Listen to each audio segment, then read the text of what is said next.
Welcome one, welcome all. Thank you for tuning in to Cedar Lee Radio, your guide to films playing at the Art House for the week of March 29th to April 4th. My name is Aaron Spears. And I'm Dave Huffman. On this week's episode, we'll be discussing The Mustang, Hotel Mumbai, The Beach Bum, and The Hummingbird Project. We'll also be discussing the current environment of the streaming film landscape, palate cleansing films, and our Cedar Lee 3 picks for favorite cinematic provocateurs.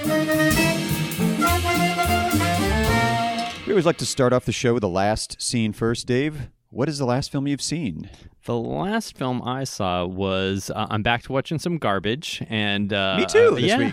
a friend brought over a really terrible movie called Death Kiss, starring a guy, I think his name is literally like Charles Bronzi or something like that, because he looks exactly like Charles Bronson. Is that like he changed his name legally to cash in? I don't know if it's how legal it is, luck. But it's, he looks like the pure doppelganger. Like if you were casting the movie Us with Charles Bronson, this guy That'd could be the other guy. Former stunt double to Charles Bronson. And he's like apparently some Hungarian actor that just looks exactly like Charles Bronson. So they've dubbed over his voice and give him minimal dialogue. It is really terrible and hilarious, kind of bad direct-to-video exploitation. So I would say don't bother. I only watched it as a joke with a friend.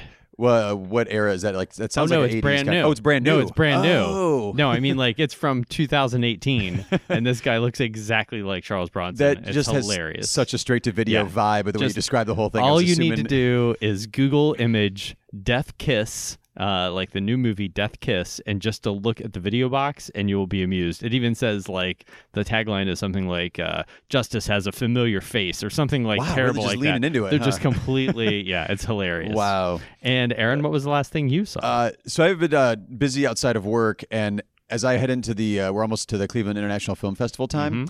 I always like to pick out just some really, I'm going to go ahead and be judgy here, dumb comedies to just like turn your brain off and relax.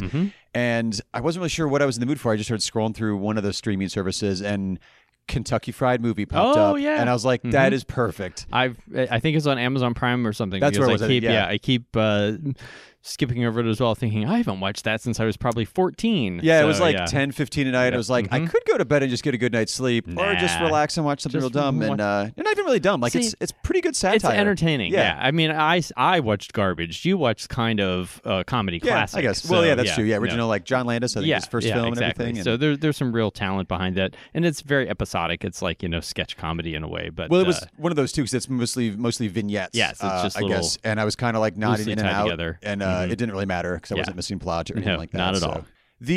At the Art House this week, the two new films that we'd open, Reuben Brandt Collector and the Gloria Bell remake. Gloria Bell had some pretty strong responses, somewhat predictable, but not in a bad way. Of just like it's great to see.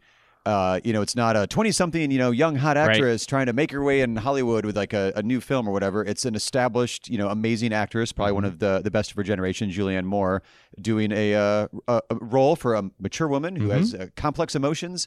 And people have really responded to it that way. It's a good movie. Did you catch the remake yet? I have not seen, or I've seen the remake. I've seen Gloria Bell. I haven't seen the original. Last week. I forgot. I had seen the original. I have not seen the original. I hadn't seen the remake yet, but poking my head in, there's a lot of stuff that's kind of just scene for scene the original. I don't know if it's a full like shot for shot remake, but it's hitting all the beats. Yeah. So. Okay.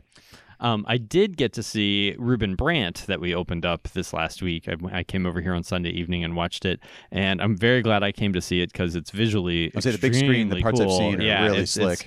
It is, sadly, it's only going to be here, again, if you're listening to this on Thursday, you've got that day to see it because we're losing it, I think, this Thursday. But it was a very cinematic experience. It's very cool looking. The story and the characters is not why you're going to see that movie, but it's absolutely just a work of art. So does it line up with the great reviews I've read for it were saying like it's a spy thriller, like it's an international intrigue, but I mean, again, like the plot and the character is very thin, you know what I mean? It's just more about looking at, wow, that's really beautiful and the animation is just amazing. That's what I enjoyed about it. Right. And you had sent me kind of to discuss for Art House News this week a another streaming service. Because the world needs more streaming services. But this one I think really is a cool one. Yeah. That's why I wanted us to talk about it, because I don't think a lot of people, it's not going to probably get on a lot of people's radar otherwise. And it's one that a lot of little, very small independent distributors are partnering up on.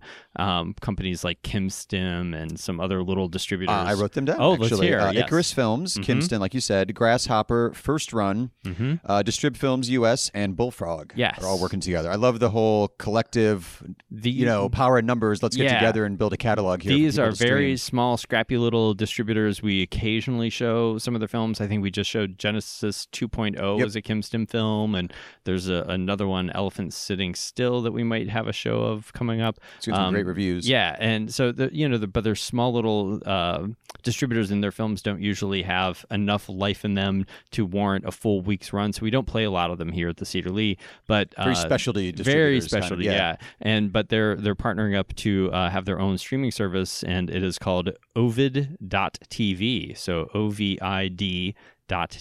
So if you want to look into that and subscribe to that, you'll have access to some very interesting films. If you're a fan of art house kind of variety types of films, international films, documentaries, American independence, you're definitely going to recognize some titles as you kind of scroll through there. There was a few that I scrolled through. I was like, I'd meant to see that, but it was one of those if you're not near an art house theater, you can't really drive in. And a lot of their titles do play the film festival too. Oh, sure. These are some distributors that get their films primarily played out at festivals. We'll be right back with the new films, actually several new films opening this week at the theater.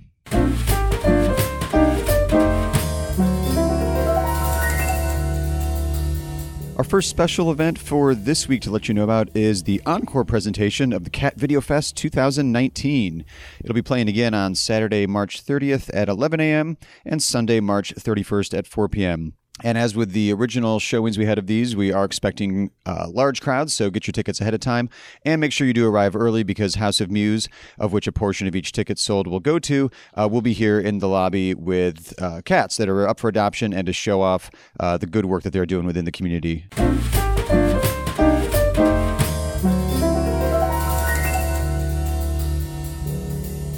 The first film we have opening up this week is The Hummingbird Project from writer-director Kim Nguyen.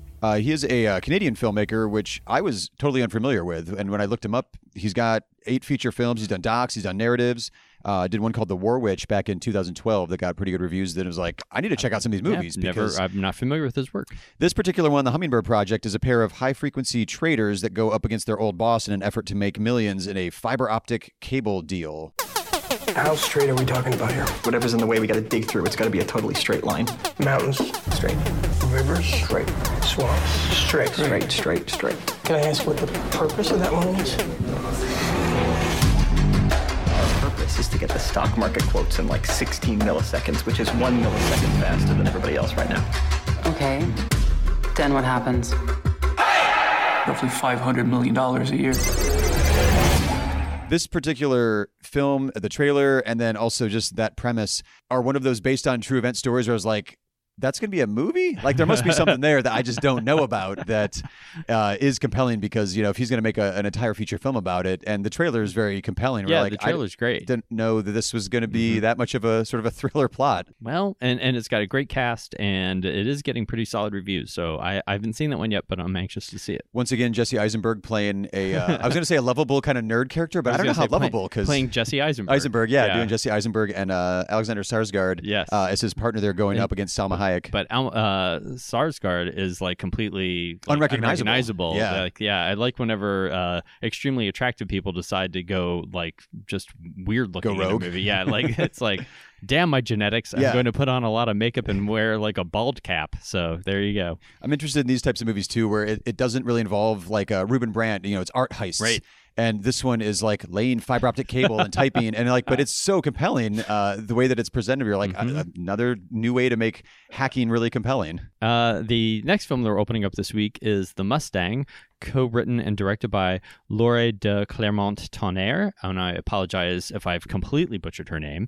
This is the story of Roman Coleman, who is a criminal who's in jail serving a sentence and enters into a program that's out west where they take wild horses and try to break them so that they can be domesticated and then auctioned off. So it's about his bond between himself and the horse. The whole purpose is to learn how to break these wild horses and ultimately our rehabilitation.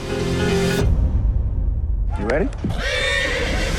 I stepped into an avalanche. You must be a cowboy in no time. It covered up my soul. Hang in there with him. Look, stop it! You're really not that bad for a first time. Our goal is to experience empathy. That's it, easy. And to be open to our faults. If you want to control your horse, first you got to control yourself. I've worked with horses a long time. Some you can break, and some you can't. Were you familiar with her work before you saw this film? No, I had to when I looked her up, and she's an actress as well. I've seen Yes. films that she's acted in, but not Same films here. that she has directed. So There's a short of hers I found called Rabbit. It was a short from 2014 about a prisoners doing a pet partnership program to do rehabilitation. I was like, there's like a there theme you here go. that she's Yes. definitely very interested in, and is a really great, very cinematic way to build empathy with an audience as well. yeah, and this is I think executive produced by Robert Redford, if I'm not mistaken. I think Robert Redford is His name is on the involved. poster, but I can't remember. He's one of the capacity. producers in some capacity for it. So it has this sort of it just there's something about when you see Robert Redford and horses. I don't know why, like that just feels right to me. But this was a very good film. It's getting great reviews, and it stars Matthias Schoenaerts. We were just looking up how to say his name. If you want, there's a really funny video on YouTube with all the different people like completely butchering his pronounce it, name. yeah. And add me to the list of people that have butchered his name. But he is an amazing actor, gives a great performance as this man who has done a terrible crime trying to reconnect with his estranged daughter while he's in prison, and just trying to finally have the first glimmer of hope as his life is finally maybe starting to get back on track. That's a really interesting narrative premise too, because presumably when there's a violent criminal here, where like you're not really endearing yourself to the audience when you start off that way. So it's almost like your rehabilitation has to take the audience with you as you go through the story. He is not a very likable character through most of the movie, that is for right, sure. I mean, he has, and even as he enters the program, Bruce Dern plays the sort of guy who runs the program, the old kind of Wild Westy guy. Bruce Dern, you say? Yeah, Interesting Bruce Dern. casting for that. Playing the grizzled, cranky guy who's, running the horse program. But it was, he when he first enters the horse program, he does not, let's say, do things correctly is the nicest way I can put it. And I also kind of don't really fully believe in the domestication of animals for humans' use. So I was just, politically sort of like opposed to it. But as a storytelling motif, it's a very good film. So it's also a weird little undercurrent of current independent cinema. We had Lean on Pete last year, and we also had The Rider, which all involved just like that human bond with the horse. Horses. Yeah, this one absolutely has, kind of this horse becomes his spirit animal, almost literally. Also up this week, we have Hotel Mumbai from co-writer and director Anthony Morass. This is his feature film debut. It is based on the true story of the Taj Mahal terrorist attacks in Mumbai, where the hotel staff risk their lives to keep everyone safe as people make unthinkable sacrifices to protect themselves and their families. Welcome to the Taj, home to statesmen and celebrities for over a century. Wow. Remember always, here at the Taj, We hope you'll have a good stay. guest is God. Oh, look at that. It's amazing. There's a whole other room back here. Let's move.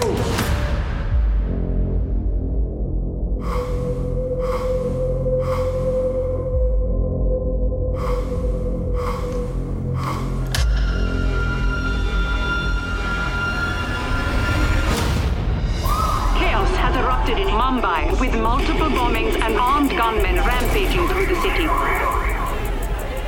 Again, as with the Mustang, I was kind of looking up. It was I was unfamiliar with Anthony Morass as a director, but also being a feature debut.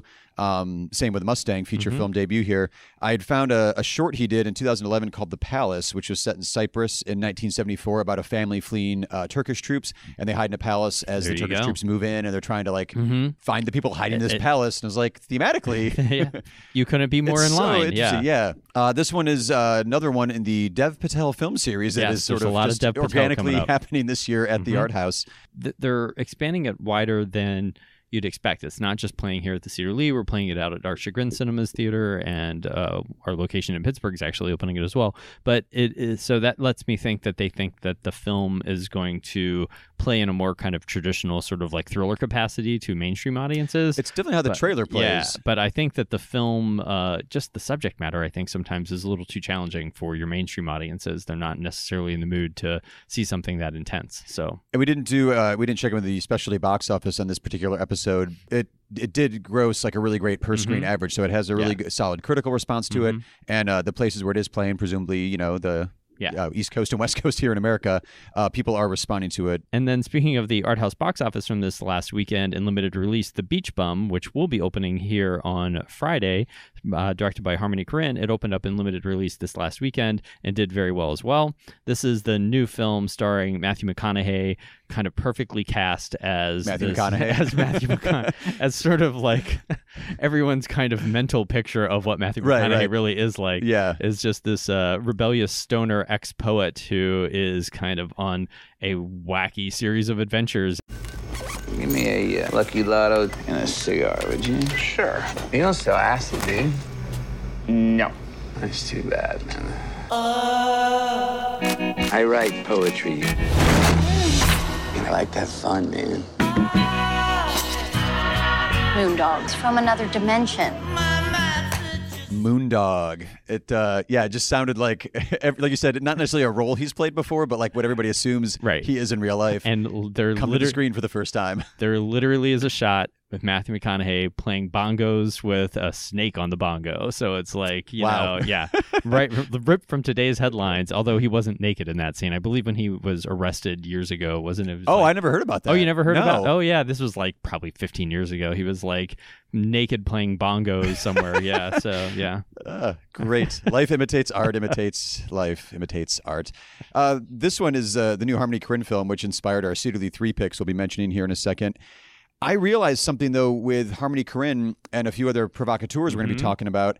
I generally don't look up the reviews. And for Harmony Korine movies, like I love Spring Breakers and most of his filmography just for like what they are, even though they're kind of a cinematic poke in the eye sometimes, as one of my friends would say about Trash Humpers. But going back and looking at the critical response to his filmography, very mixed, if not mostly kind of negative. And Spring Breakers obviously had a critical and commercial breakthrough. And this one, the few critics that I follow that I just checked in with real quick are giving a very positive review, saying like, you just got to go with it. He makes movies on his own terms, and you just kind of have to understand that, and you're going to get something different every time you see a Harmony Korine film. And this one, I was reading a couple of articles. The one producer was talking about what a really commercial movie this is for, and by Harmony Korine standards, I was going to say, on that scale of Harmony Korine movies. But I was going to say, that's very different than Michael Bay standards. Yeah, or this is not Zack Snyder commercial. This is Harmony Korine commercial, and I think that they're. I'm very curious to see what audiences think of it. It's a very funny movie. It has some laugh out loud moments, but it's not very plot driven. It is basically just kind of episodic. This kind of crazy guy going through these things. Someone described it as art house Cheech and Chong. That's a good description, and it is a good description because it is very much a pot humor kind of movie. It is very much just this guy going through kind of strange situations, everything from playing bongos with a snake on it to a great scene with Martin Lawrence, of all people, who hasn't been in a movie in like almost a decade. I was going to say, we should probably mention the cast here for anybody that hasn't heard of The Beach Bum or is intrigued, like, wait, what is going on with this movie? Because when I mentioned the cast, I keep up with, when Harmony Korine announces that he's shooting a movie, I tend to follow it, and I was mentioning the cast of a few fellow coworkers. They were like, wait, who? Yeah. So we've got Matthew McConaughey, as we mentioned, Martin Lawrence, Jimmy Buffett, Snoop Dogg, Zac Efron, and Isla Fisher's in there too. Yeah, so it's a great weird cast. Snoop Dogg plays a character named Lingerie, which is fantastic. Yeah, and So it's a really fun kind of strange little movie. So I think people will enjoy it to come out and see it. And we'll be right back with our Cedar 3 picks for this week, inspired by Harmony Korine.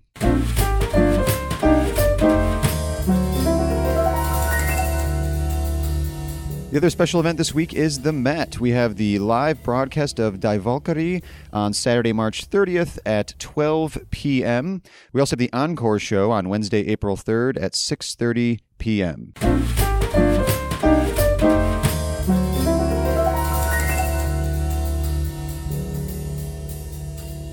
So each week we like to take inspiration from one of the new films that we're opening here at the Art House and suggest 3 other films to broaden your cinematic horizons. This week we took inspiration just from the filmmaker himself, Harmony Korine, as in my head he's been a cinematic provocateur ever since he wrote Kids for Larry Clark back in the mid-90s.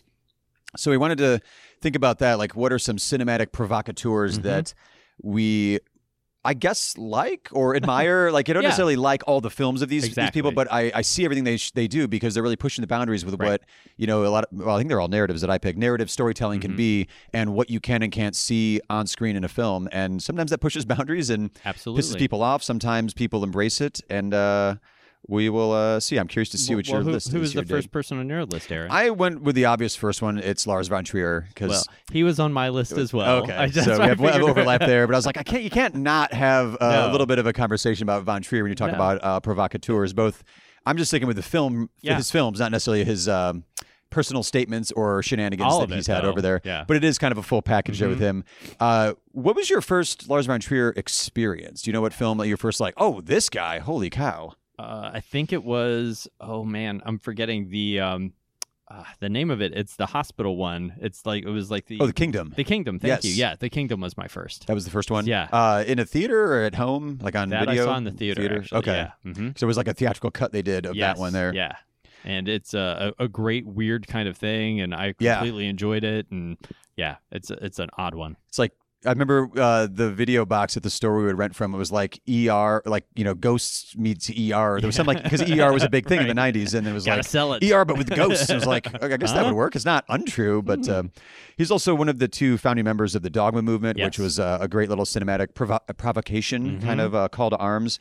And over the years, you know, Nymphomaniac 1 and 2. He's done. He just did House that Jack House Built. Jack Built, thank you, yes. And, you know, Breaking the Waves is very divisive. Antichrist. Yep, and, Antichrist, that was what I was trying to think of. There's, he's sort of, I admire his films even when I don't really like them. One of my favorite movies of the year was Dogville, and I think that that's a different kind of provocation because it's not. How about a movie with no set? Yeah, it's like experimental live theater. Yes. As a film, and yet still completely cinematic without being stagey. Yeah, in that's its true. Own strange way, and it was just a great movie. And I for 3, it's like 3 hours long. It's really long. Yeah, it is. But I love that film, and I enjoyed The House that Jack Built quite a bit. Even though, again, I don't understand why it got the reaction it did in Europe. Yeah, because I just don't think they got that it was a joke. I think that they didn't think that it was funny.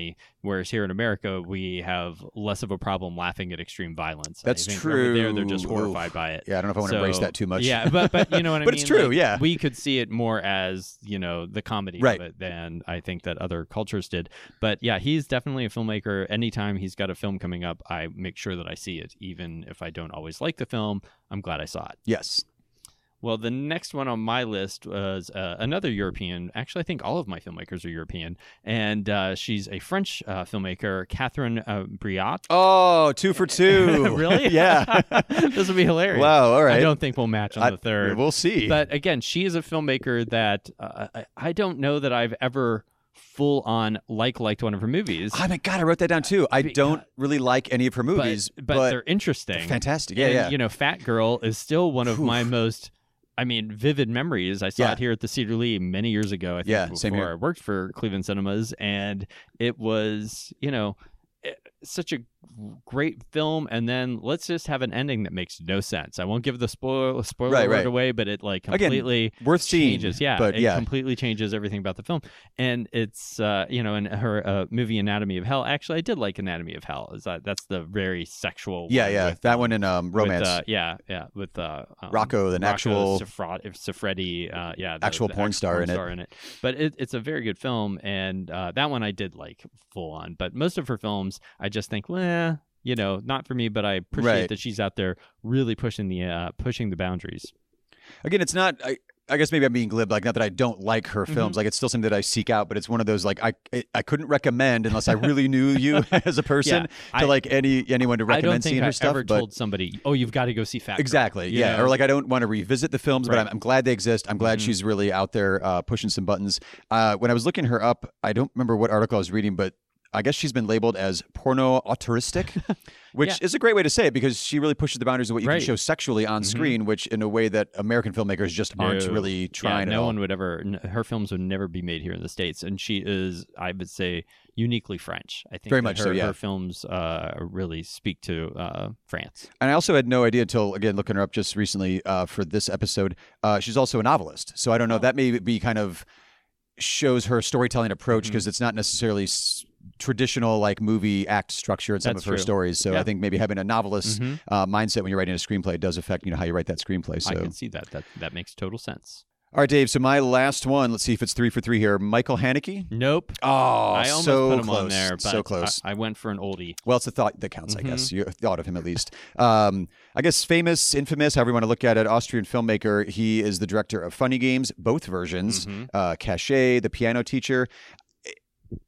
I noticed how much I think of him as a provocateur earlier in his career, or when I was first watching, I was watching most of those films in chronological order as they came out. I think Funny Games was the first one that the original Funny Games popped up, and I saw that one, and then he did the remake with Naomi Watts and Tim Roth.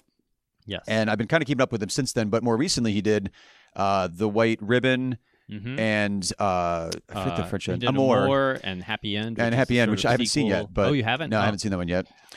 So it seemed like with Amour and The White Ribbon, it was a little bit less of the provocateur for the sake of like showing violence and sexuality, and settled into a bit more like mature storytelling that aren't really as provocative. So like I missed that element of just like, whoa, I can't believe he's doing this. But he was still tackling issues that are challenging. I was going to say the issues themselves are very challenging. They're just not done in a poke you in the face kind of way. But also just like I really, once he kind of settled down content wise, it was like, especially with White Ribbon and Amour, it was like his visuals I really hadn't appreciated quite as much before, especially with The White Ribbon, that gorgeous black and white cinematography. But no, he's a great filmmaker. What is your number one, Dave? Well, I don't know if you ranked them, but what is your last one? I didn't rank them for this, but no, I went for Ken Russell. Oh yeah, that's a great one. Who is no longer with us? We lost a cinematic legend a few years ago. He is back in the 70s especially. I mean, he's just an amazing visual director. And years ago when I was spent some time with John Waters when I had him in for a lecture, he had my favorite all-time quote about Ken Russell, who he apparently does not really care for his films. He described him as he thinks he makes movies as if he wishes he was gay, but he's not. And that's always stuck with my mind. It is a sensibility, though. I can see that. Yeah. But like his film, The Devils, which of course was banned in a lot of places, right, and just has a lot of sort of intentionally shocking sort of anti-religion sort of elements to it, and other, but some of his films are not at all like that. Like Women in Love is just beautiful period film, but at the same time it also is the first film that had sort of full frontal male nudity in it, and of major stars like that in a real legitimate, quote unquote legitimate film. But I just love his movies for the most part. Lair the White Worm is just hilarious to me. I just really enjoy it. I mean, he's just done a wide variety of strange kind of things, and his version of Tommy, the Who's Tommy, is great. Right, that's what I was thinking of. I mean, I love his films, but he definitely is a divisive person. When I was coming up with this list, it's like all of these are filmmakers that people tend to love or hate, and so there's that's a good point. Just love. I love Ken Russell. Right. John Waters not so much. He doesn't like him, and John Waters certainly could have been on this list as a cinematic provocateur. Oh, for sure. Yeah, absolutely. I opted, since we've talked a lot about him in the past, I figured I'd expand my horizons. Ken Russell was doing stuff in a time when provocation was like kind of stock in trade in the 70s, the way it isn't right now. And like to stand out in that crowd is exactly. You're doing something pretty interesting there. And if you've never seen The Devils, again, if you like strange, challenging movies and you're not easily offended by things, I highly recommend it. Yes. Yeah. Coming up on next week's episode, we will be discussing Ash's Purest White and the Aftermath. And we do want to make a quick mention that we're going to have a shorter episode next week as we will be in the middle of the Cleveland International Film Festival, but we still will put out an episode to keep you up to date on what is coming out as far as those two films go. And we'll be doing our Cedarly 3 picks for Chinese action films inspired by Ash's Purest White. We also want to mention, if you feel so inclined and like our show, we have been nominated by Scene Magazine as a Best Local Podcast. So there'll be a link in the show notes. Help us out in that voting process. Click on that link and go over and give us a vote. As always, you could submit your Cedarly 3 picks if you have some Chinese action films you'd like to send our way at Cedarly Theater using the hashtag Cedarly3, the number 3. As always, thank you for tuning in to Cedarly Radio and lending us your ears this week. All the music heard on the show is original music written by Grant Heineman and performed by the New Heights Jazz Ensemble, used with their permission, of course. Visit clevelandcinemas.com for correct showtimes and to purchase advance tickets. Also, there are links in the show notes. You can use those if you'd like as well. Follow us on Facebook, Twitter, and Instagram. We are at Cedarly Theater, spelled with an R-E at the end because we're fancy like that. Don't forget to subscribe to the show wherever you find your podcast, and while you're subscribing, leave us a rating and review, or better yet, tell a fellow film geek about the show. We'll see you at the movies.